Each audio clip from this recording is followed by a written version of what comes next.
Tudo bom, galera? Como estão vocês, meus caros alunos? Este é o site euqueropassar.com. Meu nome é João Vitor Guimarães Suzar e nós estamos trabalhando Direito Administrativo, uma das principais matérias a cair em concursos do nosso país, seja na União, seja no Estado, seja no município. Direito Administrativo é super importante, pessoal. Nós já trabalhamos aqui, os conceitos básicos de direito, nós trabalhamos também os princípios constitucionais, os princípios informativos do direito administrativo. E hoje nós vamos estar trabalhando o quê? Nós vamos estar trabalhando poderes da administração pública. E desde já eu quero ressaltar para vocês que esses poderes que nós vamos estar trabalhando aqui são poderes inerentes à própria atuação da administração pública. É o poder de hierarquia, é o poder de fiscalização, é o poder de cumprimento do processo administrativo. E não é o poder de império. Nós não vamos estar trabalhando aqui o poder de polícia, o poder de império do Estado, ok? Nós vamos estar trabalhando os poderes da administração pública. Então, desde já nós já vamos entrando na nossa matéria, que é poderes da administração pública. Primeiramente, nós vamos estar trabalhando o poder hierárquico. O que é o poder hierárquico? O poder hierárquico, ele vem do escalonamento de órgãos e de funções dentro da administração pública. Por exemplo, nós temos os vários órgãos de fiscalização e o seu grau de conhecimento e de competência dentro da administração pública. Por isso, a hierarquia ela é tão importante dentro do poder executivo, porque ela vai dizer para a gente qual órgão é responsável por qual competência e qual finalidade dentro da administração pública. Ok, pessoal? Nós vamos estar trabalhando primeiramente aqui com o poder hierárquico. E o poder hierárquico ele tem as suas subdivisões, das suas ações que devem ser instituídas através dele mesmo. Então nós já vamos dar início falando sobre o quê? Sobre a mais fácil delas, a mais fácil de lembrar, a função de quê? De dar ordens. Lembrando que o poder hierárquico ele é o poder no qual os órgãos e funções são escalonados numa relação de subordinação. A palavra-chave nossa em hierarquia é subordinação. Portanto, nós temos dar ordens. O que seria dar ordens? Seria determinar aos subordinados os atos a serem praticados, como, por exemplo, determinar ao serventuário público que exerça um determinado ato administrativo. Então, dar ordens é simplesmente quando uma pessoa em uma função superior àquela função do serventuário público lhe diz o que ele deve fazer. É simples assim, pessoal. O que se desdobra posteriormente, depois de dar ordens, é o quê? O poder de fiscalização. Que é como ele ocorre? A fiscalizar o seu cumprimento. O cumprimento o quê? Das ordens dadas por um superior. Como ocorre essa fiscalização? A fiscalização ela ocorre através de vigiar permanentemente os atos dos subordinados para mantê-los nos padrões.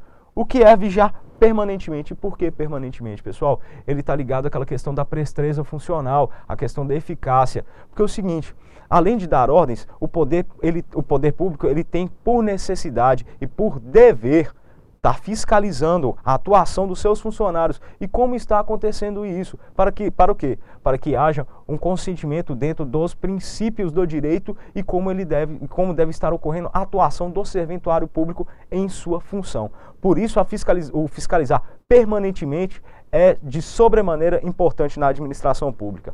Eu coloquei como exemplo, para facilitar para vocês, a fiscalização da Receita Federal. No caso aqui, seria aquela fiscalização interna, a auditoria interna que ocorre dentro dos órgãos da administração pública. Isso é um dos exemplos da força de fiscalização do Estado.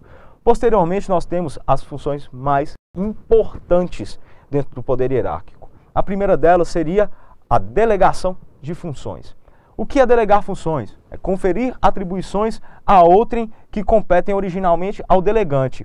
Ou seja, eu estou passando uma função minha, eu estou delegando essa função a um ente subordinado a mim. Lembrando, a delegação ele vem de cima para baixo e não de baixo para cima. Você nunca vai ver um órgão inferior delegando a um órgão superior uma função. Ela só acontece do superior para o inferior. E dentro também da delegação de funções, nós temos algumas minúcias que nós devemos trabalhar. Como, por exemplo, a delegação de funções, ela não pode ser negada pelo órgão inferior, já que ela emana de um órgão superior. Portanto, dentro da relação de subordinação, o órgão inferior ele não pode se negar ao cumprimento dessa função delegada. Posteriormente, nós também vamos entender que a delegação de funções, ela só ocorre somente se prevista em lei. que é o que? O princípio da legalidade. A administração pública, ela tem de se pautar nessa legalidade, ela tem de se pautar no que está prescrito em lei, principalmente no caso da delegação de funções, quando um órgão vai estar repassando a outra essa função e ele não pode se negar. Portanto, se um órgão superior, por exemplo, mandasse que um órgão inferior fizesse uma delegação de funções qualquer sem estar pautada na lei, ela seria de forma ilegal e seria em si um ato nulo de pleno direito. Portanto, nós também temos que, ressaltei para vocês lembrarem sempre que não pode ser objeto de delegação as atribuições de caráter exclusivo do órgão ou de uma autoridade. Por exemplo, um órgão de fiscalização de trânsito que tem sua competência única e exclusiva de tal que fiscalizando o trânsito, ele não pode delegar para um órgão inferior, porque ele estaria fugindo do cumprimento das suas funções, ele estaria se esquivando do cumprimento de uma função delegada pela lei, coisa que não pode acontecer. Ok, pessoal? E lembre sempre, legalidade, legalidade. Todos os exemplos que nós vamos dar, a grande maioria deles vai estar sempre pautado na lei. Inclusive, quando acontecem os atos discricionários, que são os atos onde o poder público ele tem liberdade para poder escolhê-los. Até onde esses atos vão poder acontecer, eles vão estar descritos em lei. Correto? Passamos para a próxima função, que seria o quê? Avocar funções. O que era avocar? Avocar é chamar para si as funções originalmente atribuídas a um subordinado. Desta forma, ele só pode ser feito por um órgão superior quando houver motivos relevantes e somente de forma temporária. O que acontece avocar? Você chama para si, um órgão superior chama para si a função de um órgão inferior. E é bem simples a gente entender isso quando, por exemplo, existem um órgão de fiscalização de trânsito e um órgão de fiscalização dos taxistas numa comarca. Esse órgão de trânsito ele pode chamar a si essa função, a função de fiscalização de, por exemplo, dos táxis da região. Desde que, lembrando, essa função do órgão inferior, ela não pode ser exclusiva. Senão você estaria retirando toda a função atribuída em lei para este órgão. Relembrando, e é importante a gente saber que desta forma só pode ser feita por um órgão superior. E mesmo assim, quando houver motivos relevantes. O motivo relevante ele é de extremamente importância, porque o avocar ele não é a regra. A regra é cada órgão manter a sua própria competência. Então ela só vai acontecer em situações especiais, em situações relevantes. E principalmente porque essas situações relevantes elas vão estar elencadas em lei específica, que no caso seria, por exemplo, o artigo 15 da Lei 9.784 de 99. Correto, pessoal? E também é importante vocês entenderem que essa avocação, ela acontece somente de forma temporária. Eu não chamo a minha competência para sempre. Como ele acontece em uma situação especial, numa situação relevante, ela acontece de forma até onde essa situação acaba. Acabando essa situação, ela é uma forma temporária, correto? Então ela só vai acontecer nesse lapso temporal. Geralmente ele costuma ser, inclusive, pré-estabelecido. Pessoal, posteriormente nós vamos ter o quê? Rever os atos dos inferiores. É quando o órgão superior pega um ato de um inferior para poder estar trabalhando em cima desse ato, para poder estar revendo ele, para poder saber se ele vai manter esse ato, se ele vai invalidá-lo, correto? Então, rever os atos dos inferiores é avaliação de atos através de seus elementos, com o fim de mantê-los ou invalidá-los. Quais são esses elementos? É a forma, é a motivação, é o conteúdo e a finalidade desse ato. Então é imprescindível que a gente entenda que a revisão de atos ela é inerente às condições, aos elementos do ato administrativo, pessoal. A forma, o conteúdo, a finalidade, a motivação, todos aqueles requisitos que a gente nós já vimos nas aulas passadas. Beleza, pessoal? Posteriormente nós vamos ter o quê? Lembrando, a invalidação não ocorre se o ato se tornar definitivo ou se ele não criar direito subjetivo frente a terceiro. O que é a invalidação através de ato definitivo, por ato não definitivo? Porque é o seguinte, lembra da segurança jurídica que nós falamos na nossa segunda aula de princípios? Está ligado justamente a isso. Se um ato ele se perpetuou no tempo e se formou como um ato correto, como um ato ilibado e como um ato pautado na lei, ele não pode ser invalidado, correto? E no segundo momento nós temos o ato de não criar direito subjetivo frente a terceiros, seria o ato de, por exemplo, não ter nenhuma influência jurídica em interesses de terceiros, em interesses privados que vão estar ligados a essa administração pública. Ou seja, se o ato que foi feito e que vai ser invalidado, ele não gerou consequências jurídicas frente a terceiros, então ele não tem necessidade dessa, aliás, então ele pode ser invalidado ou mantido. Correto, pessoal? Então nós vamos estar falando da nossa última função do direito do poder hierárquico, que seria qual?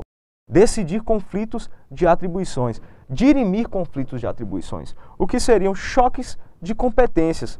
O que são choques de competências? São quando órgãos, naquele escalonamento baseado em subordinação, quando órgãos da mesma faixa de escalonamento, são órgãos que não são subordinados entre si, eles lutam por uma competência que seria comum. Por exemplo, um órgão de fiscalização de trânsito, um órgão de fiscalização de estradas vicinais. Eles são órgãos com o mesmo patamar de competência. Vejam, o mesmo patamar de competência. E eles lutam, por exemplo, sobre a fiscalização de vans dentro das áreas vicinais do município. Essa competência, ela pode ser auferida tanto por esse órgão de fiscalização do trânsito da cidade, como do órgão de fiscalização das estradas vicinais. Quem vai dirimir essa conflito de competências? Um órgão superior, um órgão hierarquicamente superior. Por isso que essa função faz parte do poder hierárquico. E aqui nós vamos ressaltar, como eu dito, que não existe hierarquia nas funções essenciais do poder judiciário e legislativo. Pessoal, não, o juiz ele pode... Pessoal, não, gente, não existe, entendeu? Não existe. Pauta aqui, ó, essenciais do poder judiciário e legislativo. Nas funções essenciais não existe. Então nós vamos trabalhar com o quê? O poder hierárquico, ele vai ser inerente da administração pública, do poder executivo. Para a gente passar, a gente tem que pensar isso. Esquece o poder legislativo, esquece o poder judiciário. Foca no administrativo. O poder hierárquico é inerente ao poder administrativo, pessoal. Correto? E interessante também para a gente que, como eu disse, a hierarquia ela vai ser privativa da função executiva. Ela só vai acontecer no poder executivo. Correto, pessoal? Nós terminamos então a questão do poder hierárquico e nós vamos estar trabalhando agora com o quê? Com o poder disciplinar. Como eu costumo dizer, é aqui que o filho chora e a mãe não vê. Por quê? O poder disciplinar, como o próprio nome diz, é o poder de apuração e punição de faltas funcionais. É poder-dever. Como assim? Ele é um poder de apuração. Ele apura e ele automaticamente tem que disciplinar o funcionário que está em falta funcional. Correto? Por isso ele é um poder-dever, porque o superior que está aplicando o poder disciplinar, ele não pode se esquivar de aplicá-lo.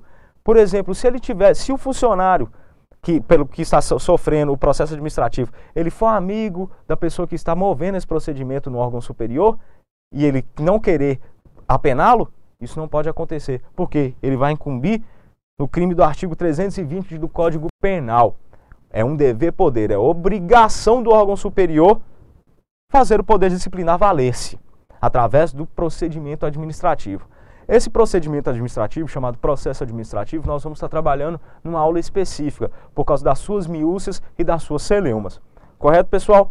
E aqui também eu quero ressaltar para vocês que o poder disciplinar, ele difere do poder punitivo estatal conhecido como justiça penal.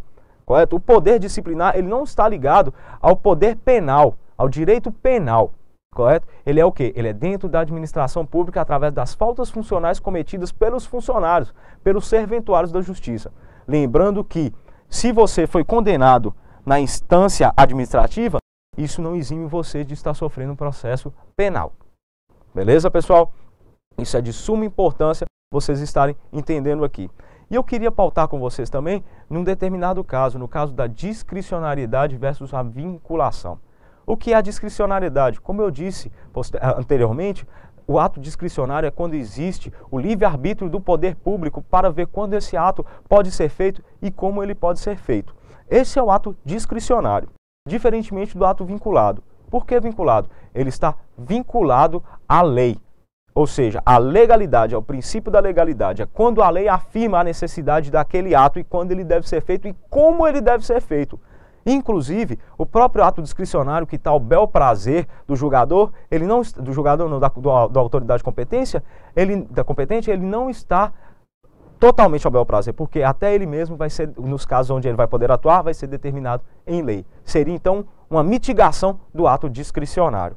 Ok, pessoal? É de suma importância você estar entendendo como esses poderes acontecem, porque eles vão estar reverberando nos atos futuros da administração pública. Correto, pessoal? É de suma importância vocês estarem sabendo que isso acontece, como isso acontece e na forma com que acontece. Pessoal, vocês vão ter que estar trabalhando, estudando, lendo para tudo isso. E mantenha a gente sempre em foco, que nós vamos passar você no próximo concurso público. Meu nome é João Vitor Guimarães Suzar, este é o site euqueropassar.com.br e eu espero vocês na nossa próxima aula, pessoal. Até lá!